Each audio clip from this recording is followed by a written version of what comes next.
Assalamualaikum warahmatullahi wabarakatuh. Perkenalkan, nama saya Iin Kurniati dari kelompok 5. Di sini saya akan menjawab soal dari nomor 1 sampai nomor 2. Oke, langsung saja kita ke jawabannya. Nomor 1 itu jelaskan konsep akuntansi syariah berdasarkan bagan yang telah dipaparkan di soal. Yang pertama itu ada lembaga perusahaan. Proses akuntansi syariah dimulai dari lembaga atau entitas bisnis yang menjalankan kegiatan ekonominya.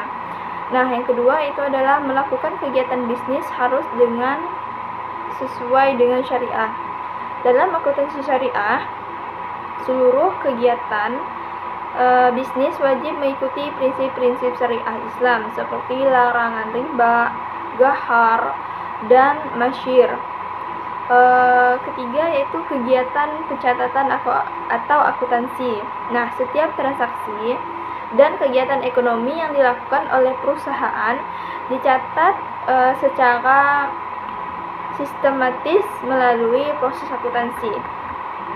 Nah, selanjutnya itu ada input transaksi, proses pembukuan, dan output laporan. Input transaksi ini adalah data awal berupa transaksi ekonomi.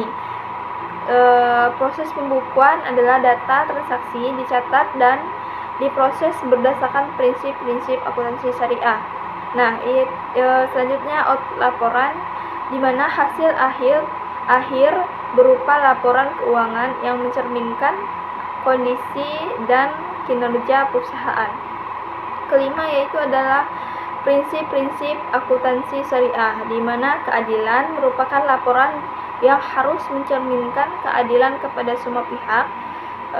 Kebenaran ada data yang disajikan harus benar dan sesuai fakta, dan penegakan syariah, di mana seluruh proses dan pelaporan mendukung penerapan hukum Islam. Selanjutnya kita ke soal nomor 2, di mana akad dibagi menjadi dua jenis utama, yaitu akad tijarah atau profit dan akad tabaru atau akad non-profit.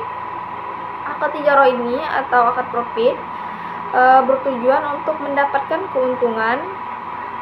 Dalam akad ini, kedua belah pihak bisnis mengharapkan imbal hasil dari kegiatan yang dilakukannya. Beberapa contoh akad tijarah diantara lain ada murabahah, mudharabah, musyarakah, ijarah, istisnah, dan salam. Nah, akad tabaruh atau akad non-profit.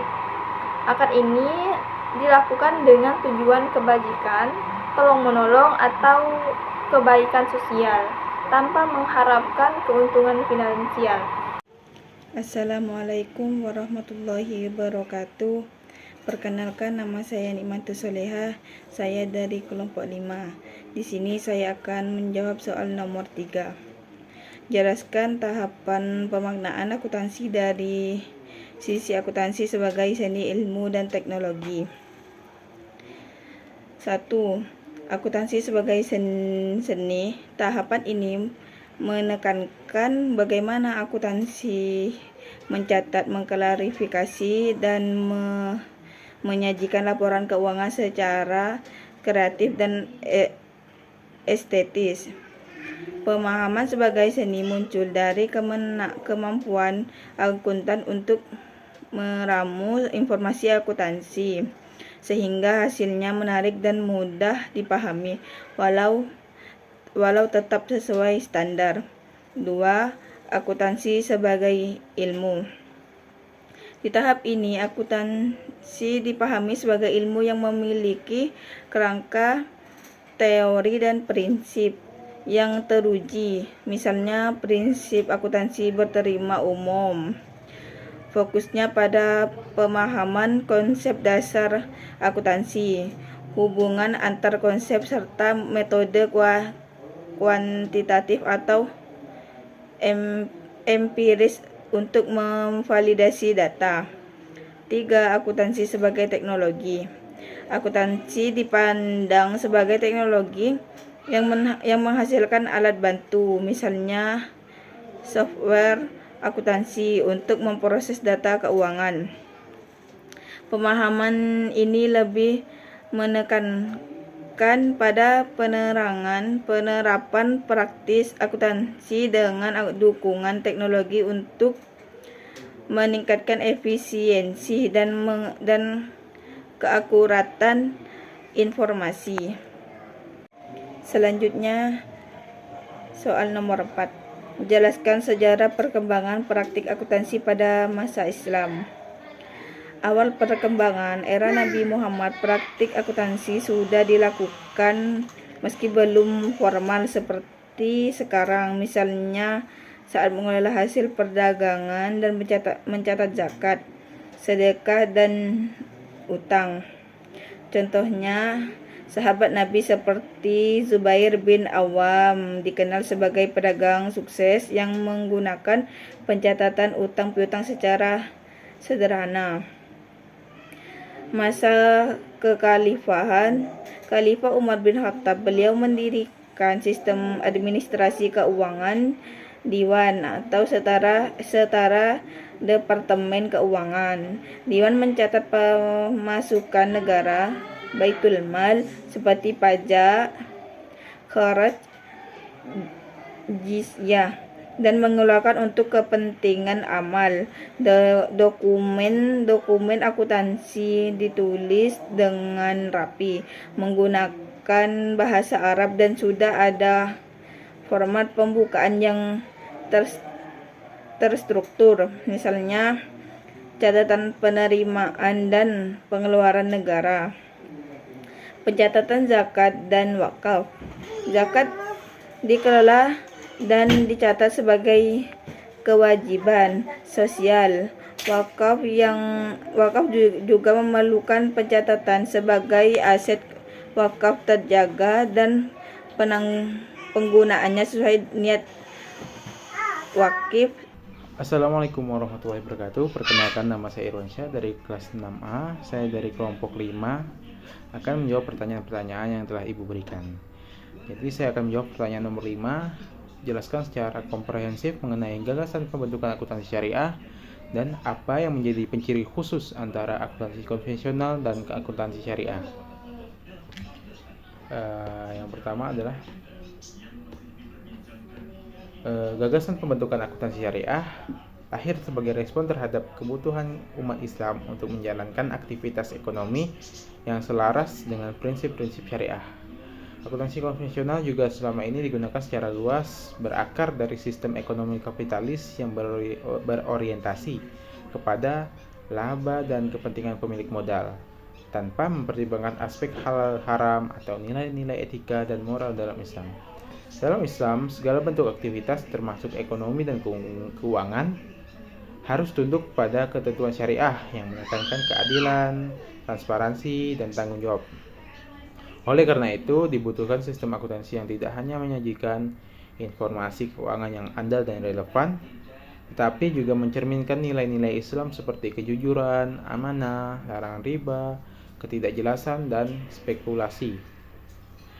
Akuntansi syariah hadir dengan tujuan utama untuk menyediakan informasi bagi kepentingan pertanggungjawaban tidak hanya kepada pemilik modal, tapi juga kepada Tuhan Allah Subhanahu wa taala dan masyarakat luas. Sistem ini juga dirancang untuk mendukung transaksi ekonomi yang berbasis akad-akad syariah seperti mudharabah, musyarakah, murabahah, dan ijarah. Lalu selanjutnya adalah penciri khusus yang membedakan antara akuntansi konvensional dan akuntansi syariah terletak pada landasan filosofis dan tujuan pelaporannya. Jadi akuntansi konvensional berorientasi pada laba dan kepentingan pemilik modal dengan fokus utama pada informasi ekonomi yang berguna bagi pengambilan keputusan bisnis. Jadi yang selanjutnya adalah apa yang menjadi ciri khusus antara akuntansi konvensional dan akuntansi syariah. Jadi penciri khusus yang membedakan antara akuntansi konvensional dan akuntansi syariah terletak pada landasan filosofis dan tujuan pelaporannya. Jadi akuntansi konvensional berorientasi pada laba dan kepentingan pemilik modal dengan fokus utama pada informasi ekonomi yang berguna bagi pengambilan keputusan bisnis. Sebaliknya, akuntansi syariah berlandaskan nilai-nilai Islam dengan tujuan utama untuk memenuhi prinsip keadilan, transparansi, dan bertanggung jawab tidak hanya kepada manusia, tetapi juga kepada Tuhan. Akuntansi syariah mengharuskan setiap transaksi bebas dari unsur riba, ketidakpastian, dan maisir atau spekulasi, serta menggunakan akad-akad yang sesuai dengan syariah seperti mudharabah, musyarakah, murabahah. Lalu ada juga pelaporan kewajiban seperti zakat, infak, wakaf yang tidak dijumpai dalam akuntansi konvensional. Nah, selanjutnya teman-teman, soal nomor 6 yaitu jelaskan secara komprehensif perbedaan antara pilar standar akuntansi keuangan yang ada di Indonesia yang dulu hingga yang berkembang pada saat ini. Jadi teman-teman, pilar standar akuntansi keuangan yang ada pada dulu yaitu ada sebanyak 4 pilar. Yang pertama adalah PSAK-IFRS. PSAK-IFRS yaitu sebutan lain dari SAK yang diterapkan oleh Ikatan Akuntan Indonesia dan digunakan pada entitas umum seperti emiten, perusahaan publik, asuransi, perbankan, dan BUMN. Tujuannya adalah memberikan informasi keuangan yang relevan bagi pengguna laporan. Lalu yang pilar kedua adalah SAK-ETAP. SAK-ETAP adalah standar akuntansi keuangan untuk entitas tanpa akuntabilitas publik. Ditunjukkan bagi entitas dengan akuntabilitas publik yang tidak signifikan dan laporan keuangannya hanya digunakan secara umum oleh pihak eksternal. Lalu pilar ketiga adalah PSAK syariah, yaitu PSAK yang disusun untuk memenuhi kebutuhan akuntansi sesuai prinsip syariah seperti soal yang sebelumnya.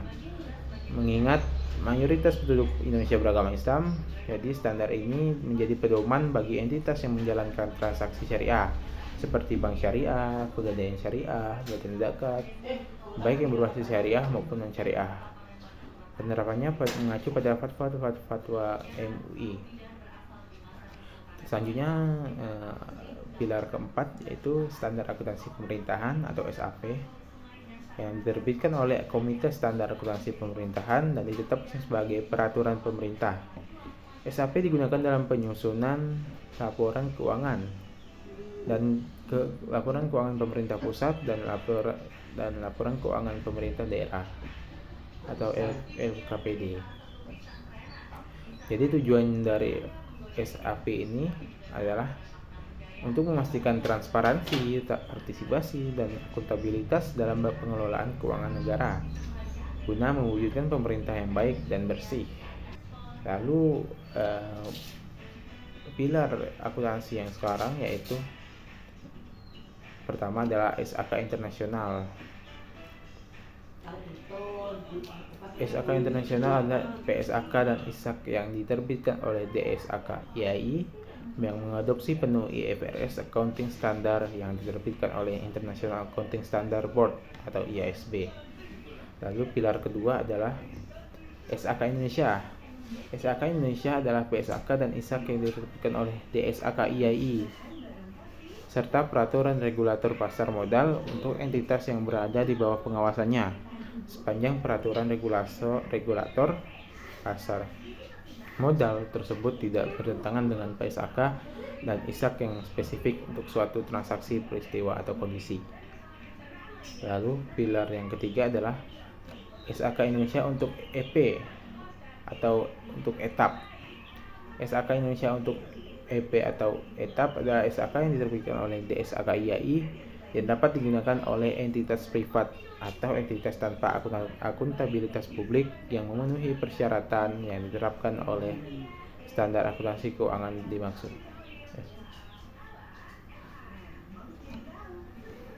Lalu pilar keempat adalah SAK Indonesia untuk UMKM.